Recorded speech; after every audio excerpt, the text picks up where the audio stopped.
Magandang umaga, mga kaibigan. Ayan, ibalik ko po ang aking tungkol sa gulayan. 'Di ba nakakatuwa pong tingnan? Ayan, good morning, happy morning, blessed morning.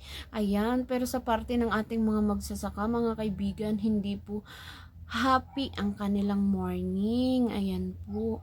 Dahil po, alam nyo mga kaibigan, nung isang araw, sinabi ko lang na nakabili ako ng 10 piso per kilo na Chinese cabbage. O, di ba? Yan po, namimili pa ako diyan sa likod, di ba mga kaibigan? Pero ngayon po, nakakalungkot po dahil bumaba pa po ito up to 3 pesos per kilo. Ayan, kawawang kawawa po ang ating mga magsasaka sa Benguet, mga kaibigan.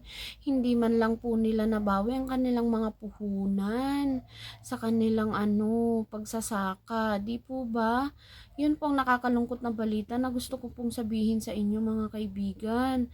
Ayan, tignan nyo po, ipapakita ko po sa inyo mga kaibigan sa isang balita, ibinalita po mismo kagabi. Ayan mga kaibigan. Ayan, ipapakita ko po mga kaibigan ha, tignan ninyo. Extension 2 sa La Trinidad, Benguet. Ang ilan sa mga truck na may karga ng wumbok, ilang araw nang nananatili sa naturang bagsakan, pero halos walang bumibili. Yung rason sa babak kasi oversupply daw, matumal, karamihan ang sinasabi ng mga buyer namin dito. Tapos yung iba, yung pag kami yung hindi na mabenta, pag binababa namin dito, hindi rin nabibili, kami na namumroblema sa pagbasuran. Naisipan na lamang nila itong ibenta online sa halagang 3 piso hanggang 6 na piso kada kilo. Malayo ito sa dating presyong 60 pesos hanggang 70 peso kada kilo. Grabe, apektado kami lahat din. Pati mga farmer, wala nang pangkapital ulit sa next crop, mangungutang sila. Tapos kami napektado, wala nang kita. Imbis may konting kita, wala na. Nang mabalitaan ng tinderang si Petra, agad itong namakyaw ng 2,000 kilo ng wombok. Ang mga ito kanilang ibabagsak sa lungsod ng Urdaneta, probinsya ng La Union at iba pang mga lugar sa norte. Aawa ka sa mga farmer kasi bagsak presyo, di ba? At saka ako din, nagtanim ako noon ng mga ganito. Alam ko kung paano kahirap magtanim ng gulay. Kasi taga doon din ako sa bukas.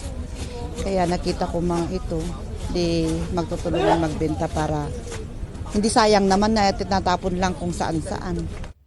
Ayon sa mga magsasaka, naramdaman ang tila oversupply ng mga naaning gulay noong Oktubre. Kaya bukod sa wumbok, sumadsa din ang presyo ng kamatis. Sa Baguio City Public Market, pumalo sa 10 piso hanggang 30 piso ang bentahan ng mga kamatis, depende sa klase at laki.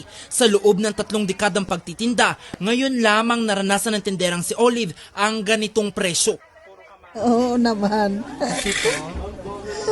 Kasi yun na, hindi mabinta. Siyempre, may babasura na. Dapat kontrolin nila ang pagtatanim para hindi ganito ang presyo, aabot ng presyo. Mula 4 na piso hanggang 13 piso depende sa klase. Ang patatas naglalaro sa 40 hanggang 95 pesos depende sa klase. Ang carrots naman naglalaro sa 3 piso hanggang 35 piso depende sa klase. Hiling na lamang ng mga magsasaka na sana ay matulungan sila ng ahensya na maibenta ang kanilang mga produkto. Jose Robert Inventor. Mga kaibigan, napanood nyo po, di po ba?